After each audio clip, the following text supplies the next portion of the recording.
para contribuir ou não, sabendo que esse é o momento da nossa igreja, de cada membro que aqui se encontra, e que nós possamos, com alegria, retribuir o muito que tu tem feito por cada um de nós. Te pedimos pela vida de nossos irmãos e irmãs que temporariamente encontram-se desempregados, pedindo que portas sejam abertas ainda no decorrer dessa semana. Que tudo, Senhor, seja feito de acordo com a fé dos teus filhos, para que nós possamos ver em breve e ouvi-los testemunhando acerca das portas e dos milagres que há de acontecer em teu nome nesses dias. Por isso nós te louvamos em nome de Jesus. Amém e amém. Dia 24 de novembro, aguarde. Vem aí. Você conhece alguém que esteja indo para um vale, caminhando para a morte, ou que já esteja no vale, morto? E você, vai deixar? Assim diz o Senhor: se eu disser ao ímpio, ó ímpio, certamente morrerás, e tu não falares para dissuadir ao ímpio do seu pecamino, morrerá esse ímpio na sua iniquidade, porém o seu sangue eu o requererei da tua mão. Então, no dia 24, nós vamos estar refletindo aqui juntos, numa mensagem através do teatro, Vale de Ossos Secos. Estamos convidando você para estar aqui e trazer um convidado, ok? Quero convidar aqui a doutora Elizabeth Pimentel.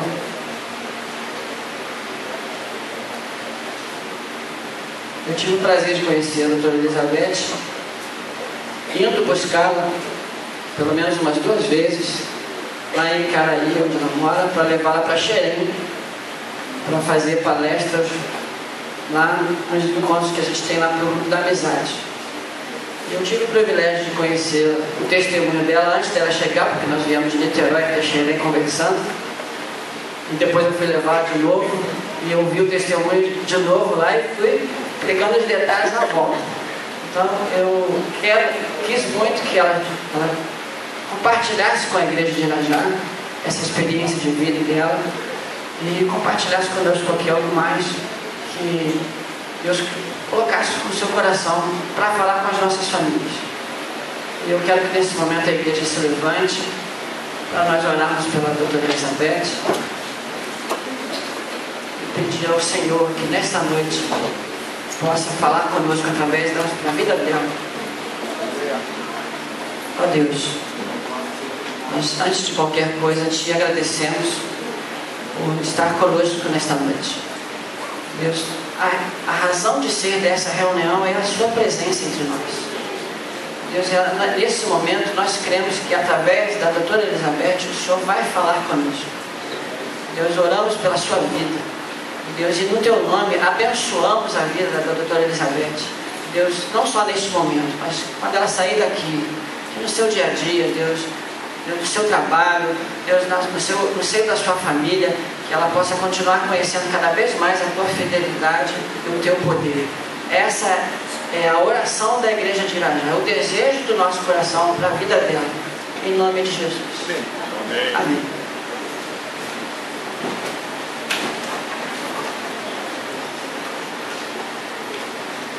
Boa noite. Deus abençoe vocês. Pela carinha das crianças, foi bênção, né? Essa noite ninguém vai ter problema de sono, porque vão cair dura, né? Deve estar acabadas. Vermelhinhas, coradinhas, deve ter pulado muito, brincado muito, né? Isso é uma bênção para a criança, é uma bênção para a gente, né? Se retirar assim de vez em quando, descansar, sair da rotina, é muito bom. Quantos aqui estavam lá? A grande maioria, né? Glória a Deus por isso. Então, irmão, Deus sabe sobre todas as coisas, né? Eu tive um problema para não ir lá, uma situação familiar que me pediu de ir, mas eu creio que Deus quis assim, né? Porque aí agora a gente aqui está com a igreja toda e Deus vai falar nos nossos corações, em nome de Jesus. Eu queria aproveitar o tempo, tem relógio? tem, né? Tem um problema com o relógio, sério, hora passa, não vê. Não, né? Então tá joia. Você pode abrir a sua Bíblia aí no livro de Deuteronômio para mim, capítulo 30, versículo 15.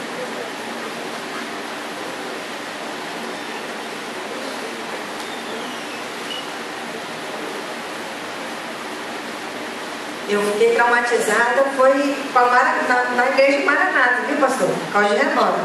Mas foi aqui não. Mas nem vou falar não. Mas o pastor falou assim, você tem 40 minutos para pregar, e se você passar 1 minuto, eu puxo uma cordinha aqui, água, salpão que está aí no meio do público, você some. Eu falei assim, não. Falei igual a metralhadora dentro da igreja, irmão, com medo de desaparecer. Muito bem. Deuteronômio capítulo 30, versículo 15. Quem achou aí, diga amém. Você pode ficar de pé mais um pouquinho só. Vede que proponho hoje a vida e o bem, a morte e o mal.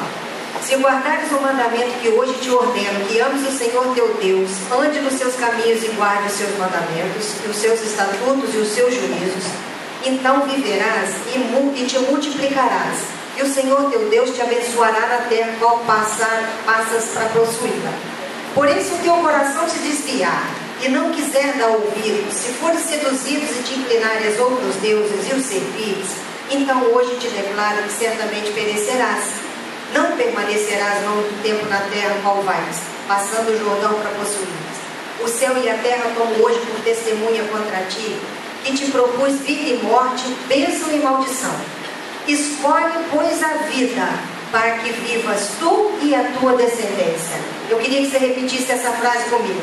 Escolhe, pois, a vida, para que vivas tu e a tua descendência. Senhor Jesus, obrigado. Obrigado por esse tempo na tua presença. Fala aos nossos corações. Senhor, mexe com a nossa vida, para que nós possamos viver segundo a tua vontade. É isso que nós te pedimos essa noite e já te agradecemos em nome de Jesus. Amém. Amado, escolhe a vida para que vá bem tu e a tua descendência. As escolhas que a gente faz na vida, às vezes a gente pensa que a gente escolhe por conta própria, que as nossas escolhas, nossos caminhos, aquilo que a gente decide fazer, ninguém tem nada com isso, né? Só diz respeito a gente mesmo. Pelo menos foi assim que eu pensei um bom tempo da minha vida. Eu fui criado no interior, numa cidade chamada Itaperuna. Alguém conhece Itaperuna aqui, gente? Beleza? E bom, quando eu estudava, eu ficava traumatizada que eles diziam que eu estava no mapa da minha cidade. Ninguém conhecia. Bom, eu fui criada no interior, vim para cá com 19 anos para estudar. Mas eu era uma adolescente assim, insegura, cheia de complexo, de inferioridade. Mas a gente usa máscara para poder disfarçar os complexos da gente. Então eu era arrogante e prepotente para disfarçar a insegurança, né? Às vezes a gente vê uma pessoa muito forte, com aparência assim, de muito brava, naquela que você chega assim, não pode nem falar, que a pessoa assusta você, e a gente pensa que a pessoa é brava demais, que ela é forte demais, que nada. Às vezes é pura insegurança, medo de se relacionar, né? E aí a pessoa põe aquela capa de bravura para poder não permitir que ninguém se aproxime. Pura dificuldade, né? Então a gente precisa orar por essas pessoas para que Deus possa dar uma clareada na mente, né? Mas a gente disfarça de várias maneiras nossos sentimentos de inferioridade. E eu disfarçava desse jeito. Eu achava que eu não gostava de conselho, eu não gostava que ninguém dava um palpite na minha vida. E eu achava que o que eu escolhesse para mim era para a minha vida e eu ia pagar a conta e ninguém tinha nada com isso. E vim estudar e eu achei que estudando muito, tendo títulos, trabalhando, ganhando dinheiro, eu ia ser feliz. Eu estudei, tive os títulos, conheci muitas pessoas que se envolviam com muitas crenças, me envolvi com todas aquelas crenças também. Quando eu era pequena, era religiosa, quer dizer, ia para a igreja, né? Ia para a igreja católica, fiz tudo aquilo que na igreja católica faz. Conheci a igreja evangélica através da minha tia. Eu tinha uma raiva enorme da igreja evangélica, qualquer uma, porque a minha tia levava a gente para a igreja. Quando o pastor perguntava quem queria aceitar Jesus, quando a gente via, a gente estava na frente com a mão de cima, porque ela vai empurrar. Não era escolha, não, era livre pressão. Né? Eu acho que ela tomava nota quantas pessoas iam para Jesus por conta dela.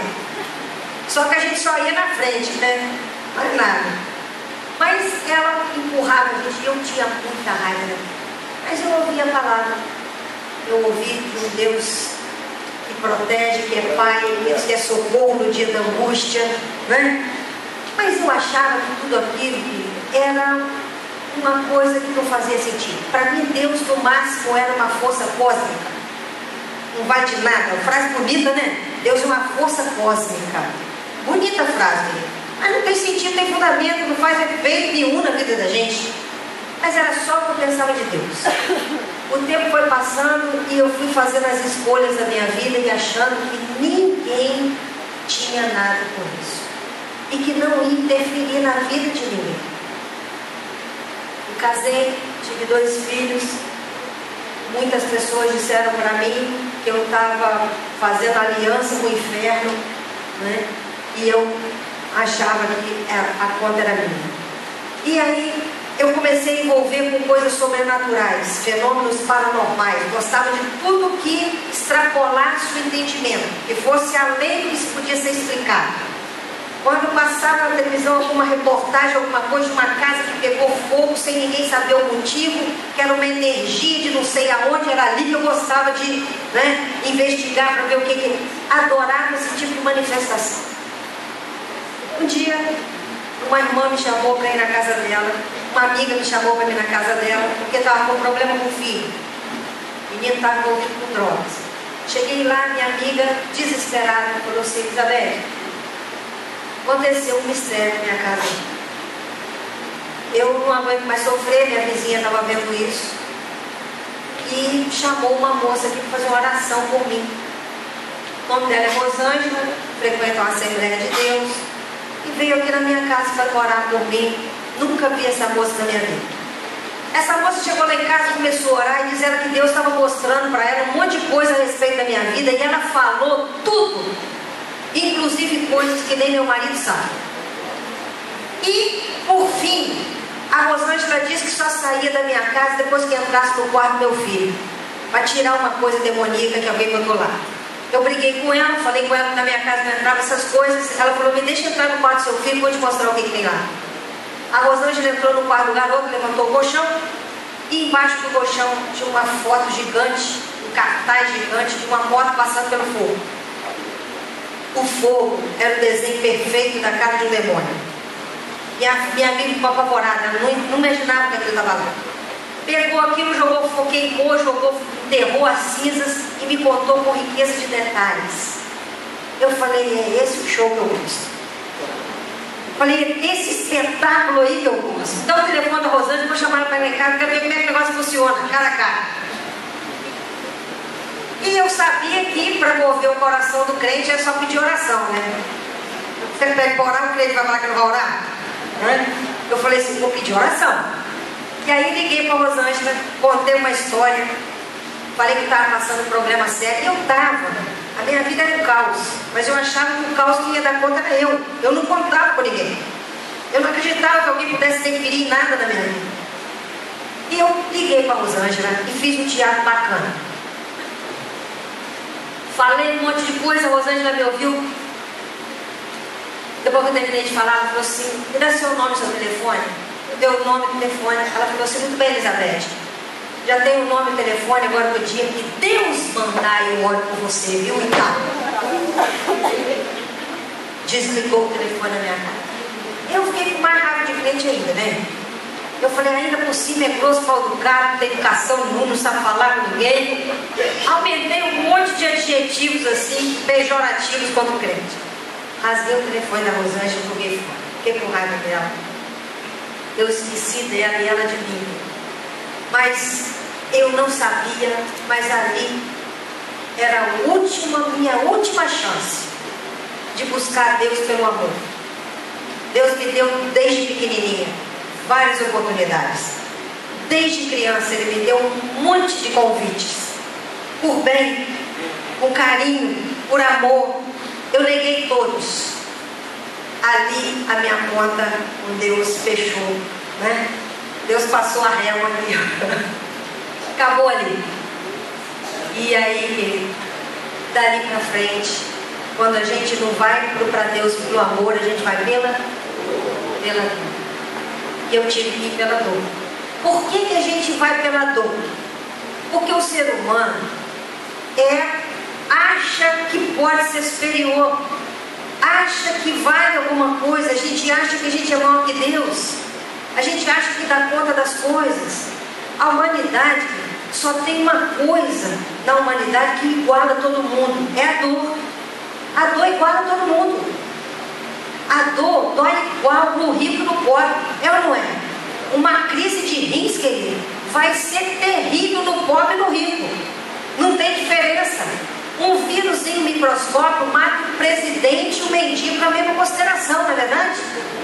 Na hora da tempestade cai o casebre e cai a mansão também. Então a dor faz a gente conhecer o lugar da gente, faz a gente ter humildade. Por isso que muitas vezes a gente vai pela dor, para tratar a arrogância. O tempo passou, 6 meses depois, eu conheci Deus pela dor. Eu estava em casa e ouvi um barulho de madrugadas, antes do dia amanhecer. Estava amanhecendo, eu escutei um barulho, olhei a porta do meu quarto. Quando eu levantei a cabeça, dava para ver a porta da sala, estava aberta, tinha um barulho no corredor. E eu tinha pavor que alguém pudesse roubar meus filhos. Morava em Jacarepaguá. E eu levantei desesperada, já fui direto para o corredor, pronto para bater no bandido. Falei, meus filhos ninguém vai levar. Cheguei no corredor, ninguém tinha entrado na minha casa. O homem que eu tinha casado, durante a noite toda, ele reuniu as coisas dele, sem fazer um mínimo barulho. De manhã, ele estava indo embora. O barulho da porta foi a única comunicação que ele resolveu fazer. Ele não brigou, não discutiu, não combinou, não falou nada. Ele simplesmente apertou o delete e deletou a família. E antes que alguém pergunte, nunca mais voltou, viu, gente? Porque às vezes a pessoa fica, será que ele voltou, né? Não voltou. Isso tem 23 anos, 22 anos. Uma irmãzinha, uma vez na Bahia, estava pregando lá, uma igreja, tinha umas 800 mulheres, uma reunião de mulheres. Uma irmã levantou e falou assim, mas ele vai voltar porque eu vou orar. Eu falei, não perde tempo não, irmã, ora por outra coisa. Queridos, Deus me levantou para tratar de famílias, e eu batalho pelo casamento. Eu luto até a última gota para que as pessoas não se separem, para que as famílias sejam unidas, porque eu sei a importância disso. Mas eu me associei com Satanás. Deus me deu todas as oportunidades para ver. Como eu não vi, Deus foi lá na minha casa e arrancou ele e levou. Aí eu vou dizer, não é de Deus? Se alguém aqui acha que está errado, fala para o Senhor. Porque uma vez um pastor até discutiu comigo, você está errado, ele vai ter que voltar. Eu falei, então o senhor vai brigar com o Senhor, comigo não, porque eu já passei muita coisa ruim com essa história, certo? O que eu tinha que fazer eu já fiz. Durante 2 anos depois eu orei pela família dele, por ele. Falei, Senhor, para de joelho durante 2 anos, para Deus converter. Que nada, uma família de bruxos, uma família de pessoas que optaram por servir Satanás. Deus arrancou, querido. Muito bem. Só que houve um problema sério na minha casa por causa disso, porque ele ficava em casa, eu trabalhava fora, ele não. Até hoje eu não sei por que ele cansou, né? Porque quem trabalhava era eu. Eu sei que meus filhos adoeceram porque sentiram falta dele. Porque ele que era a mãe, a referência que meus filhos tinham era dele, não tinha de mim. Eu chegava em casa 2 horas da manhã, saía no outro dia 8 de novo, né? Então meus filhos não estavam acostumados comigo, estavam acostumados com ele. E aí eles começaram a adoecer. E aí meu filho teve depressão com 5 anos de idade, ficou muito mal. E a minha filha começou a ter um monte de pneumonia, uma atrás da outra, até ter um derrame pleural. Teve febre de 41 graus, começou a delirar. E eu fiquei desesperada. Nessa altura do campeonato eu já tinha largado o trabalho, porque eu tinha que ficar em casa cuidando deles. não quis ligar o interior para contar à minha família o que estava acontecendo, porque eu resolvi pagar a conta da decisão que eu tomei. Falei, ninguém vai ficar sabendo, porque eu escolhi, agora eu vou assumir isso sozinha. Não contei nada. Passei aquele ano todo sem ninguém saber o que estava acontecendo. E aí a minha filha só foi piorando, nada melhorava. Num dia, quando ela começou a delirar, eu peguei a minha filha, levei numa clínica na porta da minha casa, clínica particular, e pedi para a doutora salvar ela. A médica olhou para ela e falou, nem a mão eu ponho nessa menina, ela está muito mal, interna agora. Eu falei, não posso, porque eu não tenho condição de bancar essa clínica. Ela falou, corre para o hospital público, tem um numa quadra daqui. Mas eu já conheci, eu já tinha ido lá, e mãe não fica nesse hospital. A criança fica sozinha. Eu falei assim, médico nenhum salva minha filha nesse hospital, porque ela está doente por sentimento de abandono. Ela acha que ela foi abandonada pelo pai dela. Se ela se vê sozinha nesse hospital, sem eu por perto, ela vai achar que eu também abandonei ela. Não tem médico no mundo capaz de curar uma doença dessa. Aí ela falou assim, se vira, esconde debaixo da cama, fica na escada, faz o que você quiser, mas ela vai sair daqui agora, porque eu não vou me responsabilizar do que vai acontecer com ela. Aí eu falei assim, eu também não posso fazer isso não, porque eu tenho um filho de 5 anos que está trancado dentro do apartamento, com depressão, sozinho. Eu tenho que salvar os dois, eu não posso correr de um e outro. Ela deu um soco na mesa e falou, o que você quer de mim? Eu falei, quero que a senhora escreva no papel tudo que faz no hospital, porque eu vou fazer em casa e a minha filha vai ficar boa e eu vou cuidar dos dois. Ela escreveu tudo, me deu o papel e antes de eu sair ela falou assim, mãe, você não vai conseguir.